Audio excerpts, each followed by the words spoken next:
পরিবর্তন চাই। আমাদের কৃষকরা যখন সার কীটনাশকের জন্য বিভিন্ন ডিলারের কাছে গিয়ে ধরনা দেয়, তখন সিন্ডিকেটের মাধ্যমে তাদেরকে হয়রানির শিকার করা হয়।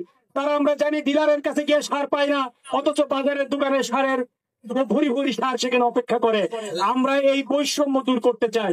আমরা একটি সুন্দর সমাজ চাই যেখানে আমাদের ছাত্র যুবক জনতা যারা মেধার ভিত্তিতে চাকরি পাবে, সেখানে ঘুষের বান্ডিল দিয়ে যেন নেতার দরবারে তাদের উপস্থিত হতে না হয়। আমরা একটা পরিবর্তন চাই। আমাদের যুব সমাজকে যেন মাদক থেকে দূরে উঠিয়ে নিয়ে এসে তাদের কর্মসংস্থানের ব্যবস্থা করা যায়, তাদেরকে খোলার মাঠ মুখী করা যায়, তাদেরকে ক্রিয়েটিভ চিন্তা ভাবনার অধিকার করা যায় এবং তাদের ক্যারিয়ার ডেভেলপমেন্ট করার জন্য বিভিন্ন কনসালটেশন সেন্টারের মাধ্যমে তাদের যেখানে যে যোগ্য তাকে সেই জায়গায় আমরা প্রোভাইড করতে চাই। এজন্য সম্মানিত ভাইরা, আমরা বলতে চাই এই বাংলাদেশে আমরা দেখেছি যে আমাদের এই অর্থনৈতিক অবস্থা, আমাদের কৃষকদের অবস্থা, আমাদের সাধারণ মানুষের চিকিৎসা ব্যবস্থা সবকিছুই আজকে ভঙ্গুর অবস্থায় দাঁড়িয়ে আছে। এই জায়গা থেকে আমরা উত্তরণ ঘটাতে চাই। আমরা শুধু এটুকু বলতে চাই, যার অন্তরে আল্লাহর ভয় আছে, যে মনে করে জনগণের একটি টাকা আত্মসাৎ করলে আখিরাতে গিয়ে 18 কোটি মানুষের কাছে জবাবদিহিতা করতে হবে, সেই মানুষকে দিয়ে অন্তত জনগণের কোন টাকা পয়সা তসরুপাত হবে না, এইটা আমরা নিশ্চিত করতে চাই। সম্মানিত ভাইরা, আমরা এটা নিশ্চিত করতে চাই জনগণের যিনি প্রতিনিধি হবেন, সরকারের যে বরাদ্দ তার উপরে আসবে, সেই বরাদ্দের কত টাকা তিনি খরচ করেছেন আর কত টাকা উদ্বৃত্ত আছে তা জনগণের জানার অধিকার রয়েছে।